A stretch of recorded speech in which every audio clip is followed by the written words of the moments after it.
The invisible storm in the first-class cabin had reached a silent apex, suspended not by a sudden resolution, but by the sheer, unblinking defiance in Sean Brooks' eyes.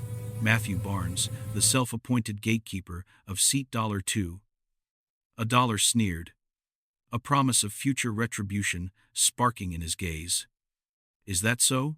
We'll see who blinks first. The entire cabin was a pressure cooker, every passenger a witness holding their breath, understanding that this wasn't about legroom. It was a vicious test of wills between a man clinging to entitled power and a father protecting his daughter's rightful space. Sean felt the weight of the moment, the heavy atmosphere of prejudice, a physical burden, but his gaze did not stray from Barnes. He only permitted a flicker toward his daughter, Kayla. Small yet an anchor of quiet strength, her bright eyes fixed on the aggressor, refusing to yield the smallest ground. Steadying himself with a single, controlled breath, Sean speared Barnes with a stare that was fierce but meticulously controlled. I'll say this one last time, Mr. Barnes. That seat belongs to my daughter. Here is her boarding pass, booked and paid for a month ago. He held the printed e-ticket aloft. The name, the class, the undeniable seat, $2, a dollar highlighted like an irrefutable legal brief. The murmurs from nearby passengers shifted from curiosity to silent, pointed indignation as the injustice became clear. Barnes' brow furrowed, a hairline crack of uncertainty quickly sealed over by an aggressive arrogance.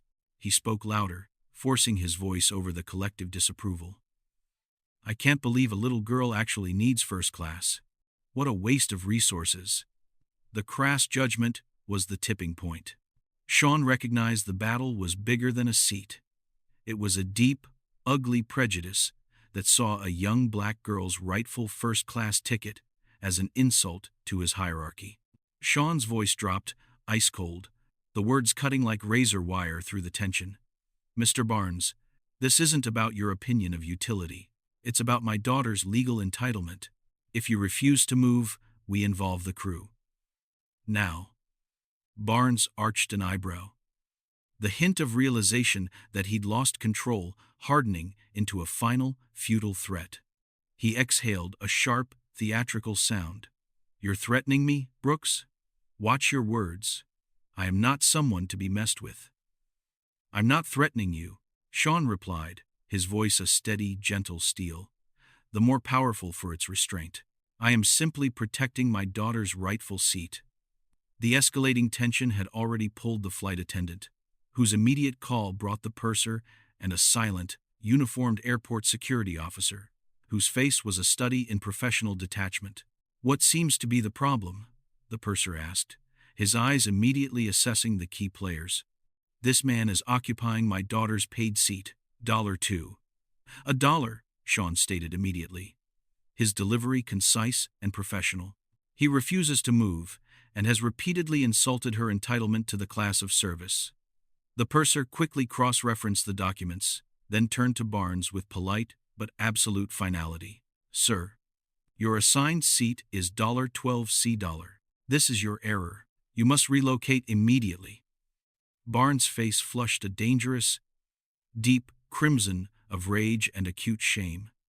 He rose with punishing reluctance, his hostile glare fixed on the small figure of Kayla. You and your daughter will regret this. This isn't the last you've heard from me, Brooks. The cold, chilling threat was a physical blow. Yet Sean's posture did not break. He waited until Barnes was escorted away, then gently settled Kayla into her seat, offering a protective, heartfelt smile. It's okay, sweetie. Everything's fine. Kayla sat, her small chest still rising and falling too quickly. She looked up at him, a tremor of worry in her eyes. Do you really think he'll do something?